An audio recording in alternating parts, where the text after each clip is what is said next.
Buenos días, mi nombre es Berta de las Heras, trabajo en el Hospital 12 de Octubre de Madrid y quería agradecer lo primero de todo al doctor Beitia y a la organización del Congreso que me hayan invitado a hablar sobre la ecografía intestinal en la enfermedad inflamatoria intestinal. Como saben, con el desarrollo tecnológico de las últimas décadas, con el empleo de equipos ecográficos cada vez más potentes y software más novedosos, así como las sondas de alta frecuencia que nos permiten discriminar las capas de la pared intestinal, cada vez vamos adquiriendo mayor familiaridad con los hallazgos ecográficos del tubo digestivo y cada vez tiene mayor papel en el estudio de las patologías del tracto gastrointestinal, como por ejemplo la enfermedad inflamatoria intestinal. Es una técnica no invasiva que permite evaluar el intestino en situación fisiológica y en tiempo real. Y esto nos aporta, más allá de la información morfológica, información sobre aspectos funcionales como puede ser el peristaltismo o el tránsito. Además, en contraposición con los estudios endoscópicos y los estudios varietados, tiene la capacidad de evaluar todo el espesor de la pared y también los hallazgos extraintestinales. Desde que la curación mucosa es un objetivo terapéutico, la ileocolonoscopia sigue siendo el patrón oro, pero tiene ciertas limitaciones porque es invasiva, solo evalúa la capa mucosa y los hallazgos endoluminales y solo alcanza a evaluar el colon y el ilion terminal.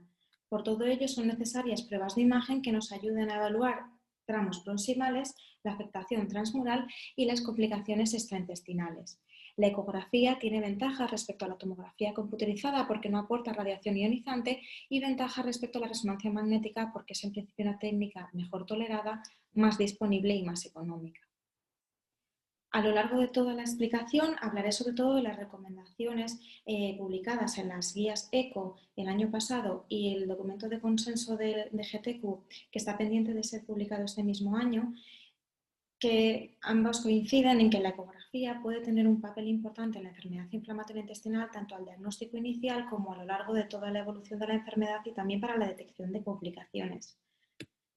En cuanto al diagnóstico inicial, permite evaluar la actividad inflamatoria y la extensión. Voy a ir desglosando un poquito qué hallazgos encontramos que nos pueden hacer sospechar que hay actividad inflamatoria. El hallazgo más característico es el engrosamiento de la pared. Utilizamos un punto de corte de 4 milímetros al diagnóstico inicial por tener mayor especificidad y un punto de corte de 3 milímetros cuando la enfermedad de Crohn ya es conocida para tener mayor sensibilidad.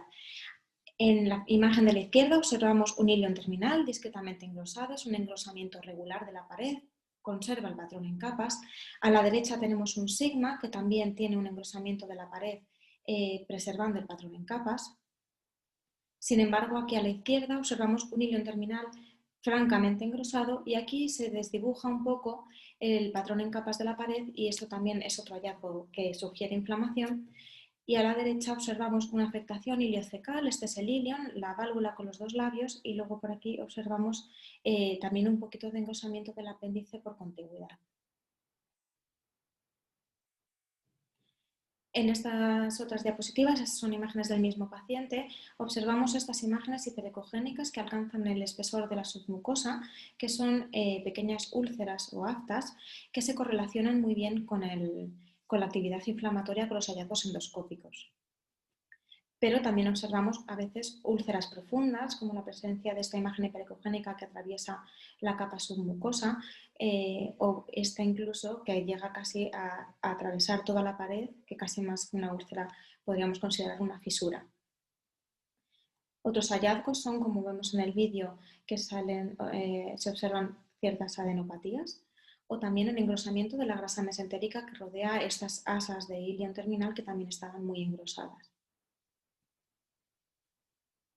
Como saben, la hipervascularización que sucede en la pared intestinal se correlaciona con la actividad inflamatoria porque se produce una cierta neoangiogénesis y esta hiperemia la podemos detectar en modo Doppler color. Utilizamos una escala modificada de Lindbergh para tratar de hacer una escala semicuantitativa en la que si no observamos ningún foco o algún foco aislado a lo largo de la pared serían los grados 0 y 1 y cuando ya observamos de 2 a 5 vasos por centímetro cuadrado de la pared o incluso ya toda la pared ya coloreada con esta imagen incluso de vasitos que atraviesan la grasa mesentérica hasta alcanzar la pared intestinal, que serían los grados 2 y 3, que en diversos estudios se han visto que son los que se correlacionan con actividad inflamatoria. También podemos detectar esta hiperemia con contraste. En Europa nosotros disponemos del SonoView, que es un contraste de segunda generación compuesto por microburbujas de hexafluoruro de azufre cubiertas por una cubierta lipídica. Estas microburbujas tienen el tamaño similar al hematíe, por lo tanto nunca salen del tejido vascular, siempre permanecen dentro del torrente sanguíneo.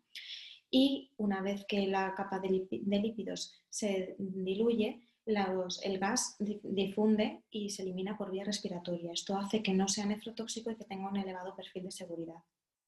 Tenemos distintas maneras de evaluar una ecografía contrastada. Podemos simplemente discriminar entre capta contraste, no capta contraste para diferenciar tejido vascularizado del que no lo está.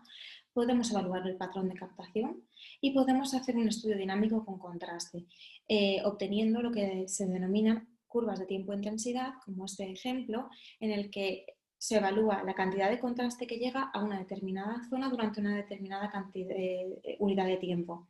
Y esto nos da ciertos parámetros como el pico de máxima intensidad, el área de llenado, el área de lavado, la pendiente. Bueno, hay una serie de variables que son las que se analizan y algunas de ellas en distintos estudios son las que se han correlacionado con mayor actividad inflamatoria. Tenemos el problema con la ecografía contrastada de que hay distintos equipos y distintos softwares y hay muchísima heterogeneidad en los estudios y a veces es difícil extrapolar los datos. Este, por ejemplo, es otro tipo de curva diferente. En este tipo de curvas lo que cuantificamos es el porcentaje de aumento de realce,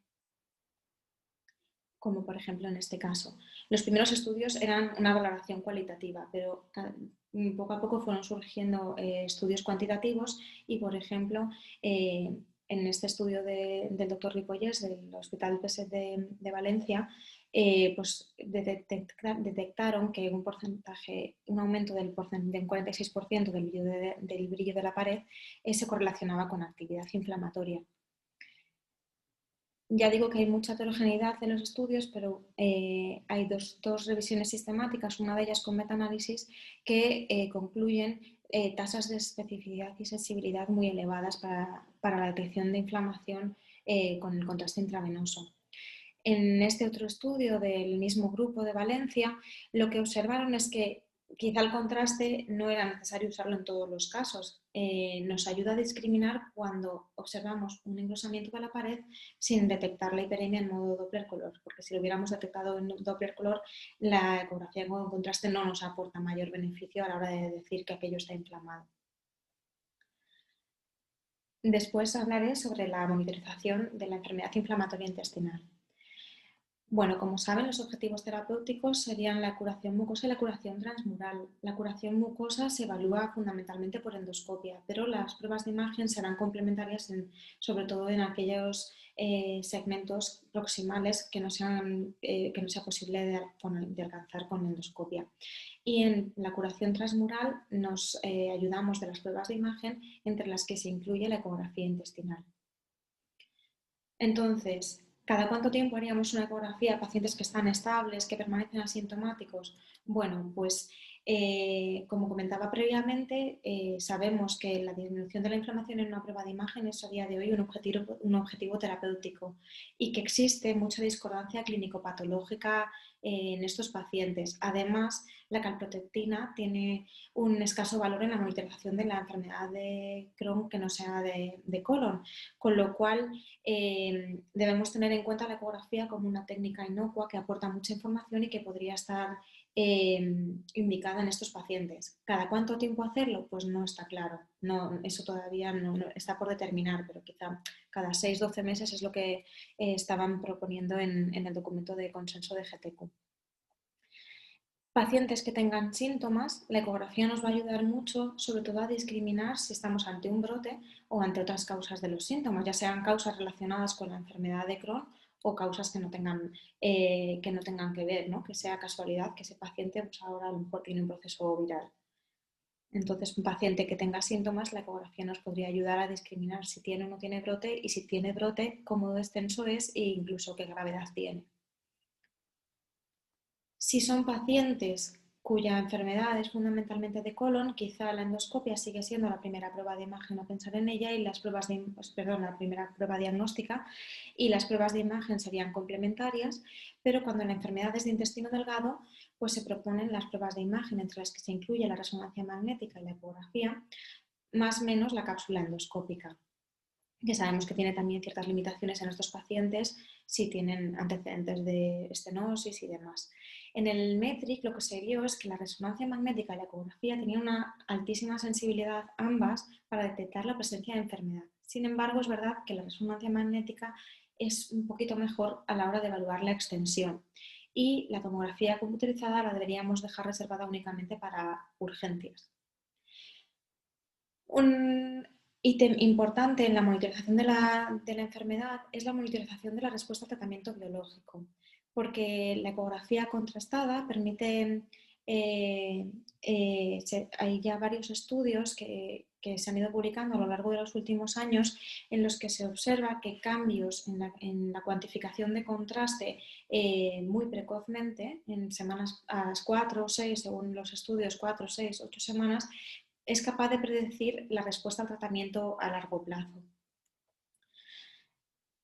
También es útil la ecografía en la evaluación de la recurrencia posquirúrgica. Sabemos que estos pacientes, a lo largo de la historia natural de la enfermedad, un alto porcentaje de ellos va a acabar requiriendo una cirugía y la resección de algún segmento intestinal, y la mayor parte de ellos, o bastantes de ellos, podrían acabar teniendo recurrencia o bien en la anastomosis o en tramos proximales, de manera que son pacientes que necesitamos estar muy encima y tenerles bien controlados. La endoscopia sigue siendo el patrón oro, pero la calprotectina fecal, la ecografía, la resonancia y la cápsula son alternativas no invasivas que nos pueden aportar y ayudar mucho, sobre todo cuando la afectación es de intestino delgado. Este es un ejemplo que tengo de una anastomosis, ese era el segmento ileal, esto ya es intestino grueso y se observa un engrosamiento de la pared del ilion neoterminal. Los hallazgos ecográficos en la recurrencia posquirúrgica son similares a los que observamos en pacientes no operados. Los hallazgos que sugieren inflamación son los mismos: el aumento del grosor de la pared, la alteración de la estructura en capas, la hiperemia, que ya o bien se puede detectar en modo Doppler color o nos puede aumentar la sensibilidad el uso de contraste. Y por último, la ecografía es útil para la detección de las complicaciones. En cuanto a la estenosis, la ecografía tiene una adecuada sensibilidad y especificidad. Es cierto que cuando la sospechamos, por ejemplo, como en este caso, que observamos un segmento engrosado con una dilatación preestenótica mayor de 2,5 centímetros, y esto nos hace sospechar que este segmento está estenosado, el empleo de contraste oral, que habitualmente se utiliza polietilenglicol, hacemos una exploración basal, administramos al paciente entre 250 y 750 cc de polietilenglicol y lo evaluamos entre 20 y 30 minutos después. Eso aumenta mucho la sensibilidad en la detección de estenosis. Otra cuestión importante en las estenosis es la diferenciación entre fibrosis e inflamación, ya que el tratamiento sería radicalmente distinto. Lo cierto es que estas estenosis la mayor parte de las veces son mixtas, pero bueno, quizá con la ecografía en modo Doppler color, si detectamos hiperemia, o igualmente con el contraste intravenoso, si somos capaces de cuantificar la llegada de contraste en el segmento afecto y nos da idea de que ahí hay una hiperemia. Incluso cada vez hay más estudios que van saliendo acerca de la elastografía, pues de esa manera podemos tratar de discriminar si hay o no un componente inflamatorio, un mayor o menor componente inflamatorio. En cuanto a las fístulas, aquí sí que la enteroresonancia es preferible por ser más sensible, aunque en ocasiones se observan muy bien, sobre todo si no son demasiado profundas. Debemos tener en cuenta que con las ondas de alta frecuencia tenemos muy buena resolución de imagen, pero en segmentos de escasa profundidad, con lo cual en pacientes obesos o en afectación de tramos más profundos, la ecografía perdería sensibilidad. Pero bueno, en esta ocasión, en esta imagen observamos dos asas intestinales, ambas engrosadas. Como ven, efectivamente la que está más anterior se discrimina mejor, se observa mejor, con mejor resolución, que la que tenemos más profunda, que se observa un poco peor, pero se ve clarísimamente este tracto hipocoico con estas imágenes hiperecogénicas que reverberan en su interior, que esto es una imagen de una fístula enteroentérica. También es útil la ecografía en la detección de masas inflamatorias y de abscesos.